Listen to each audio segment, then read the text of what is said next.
മലയുടെ ടോപ്പിലായിരുന്നു പഴയ ഹുംഗ്രി മൊണാസ്ട്രി ഉണ്ടായിരുന്നേ. അപ്പോൾ അവിടെ വരെ ഒന്ന് പോയി നോക്കുകയാണ്.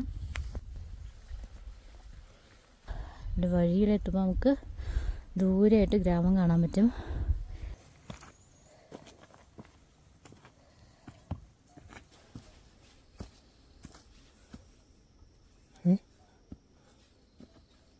അങ്ങനെയുണ്ട് കാട്? അടിപൊളി. കൊടും കാടുകളിലേക്ക് കയറിക്കൊണ്ടിരിക്കുവാണ്.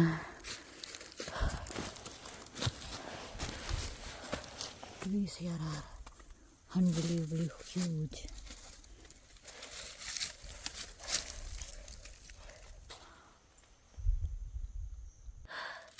ഇപ്പം നല്ല കാടായി. ശരിക്കും 1 hour ക്ലൈംബ് എന്ന് പറഞ്ഞപ്പോൾ ഞങ്ങൾ ഇത്രയും ക്ലൈംബ് ഉണ്ടാവുമെന്ന് വിചാരിച്ചില്ല, ഇത്രയും കാടാവുമെന്ന് വിചാരിച്ചില്ല. ഭയങ്കരമായിട്ട് ഉള്ളിലോട്ട് വന്നു. നല്ല രസമുണ്ട്, നല്ല തണുപ്പുണ്ട്, നല്ല വഴി.